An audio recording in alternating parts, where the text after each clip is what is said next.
سۆران وەک ئیدارەیەکی سربەخۆ،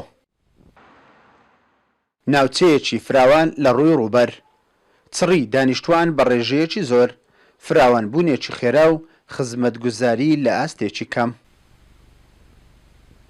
دەڤەری باڵەچان لە سنووری قەزای سۆران هەروەک یەک لە دەڤەرەکانی تری هەرێمی کوردستان پشتگوێ خراوە لە زۆربەی خزمەتگوزاریەکان، وەکو ڕێگاوبان و نەبوونی نەخۆشخانەیەکی گەورە لە شارەدەی مەجیداوە کە مەرکەزی ئەو دەڤەرەیە. لەسەروی هەمویانەوە ئەوەی گرنگە کردنەوەی ناحەیە لەو دەڤەرە بە تایبەتی دوای بوونی سۆران بە ئیدارەی سربەخۆ.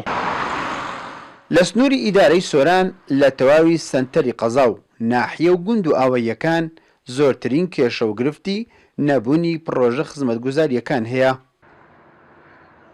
لە سەروی هەمویان خراپی ڕێگاوبان و ئاوەڕۆ و کارەبا و لە بوارەکانی تەندروستی و پەروەردە و چەندان لایانی تر کەموکڕی و گرفتی خزمەتگوزاری هەیە.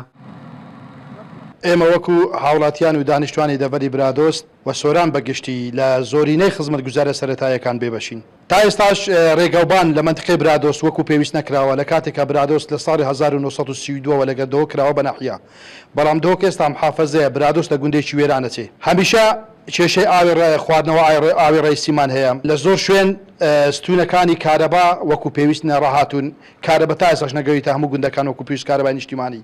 من وەکو دانیشتووی گەڕەکی بەرخودان کە لە چەندین ساڵە لەو گەڕەکەینە و یەکێکە لە کۆنترین گەڕەکەکان شاری سۆران لە ناحیەی دیانە هەتا ئێستا هیچ خزمەتگوزاریەکی نییە لە ڕووی پارکەوە، لە ڕووی نەخۆشخانەوە، لە ڕووی ئاوەڕۆوە، ینی لە هەموو شتێکمان کەمە. هیوادارین ئاوڕێکمان لێ بدەنەوە. ئیدارەی سربەخۆی سۆران هەر یەک لە قەزاکانی سۆران و چۆمان و ڕەواندز و مێرگەسۆر و چواردە ناحیە و زیاتر لە 1000 گوند و ئاوایی لە خۆ دەگرێت. تێکڕای ژمارەی دانیشتوان زیاترە لە 400,000 کەس. لە بەشێکی هەرە زۆری ئەو ناوچانە پرۆژە خزمەتگوزاریەکان لە ئاست داواکاری و پێویستی دانیشتوانەکەی نییە.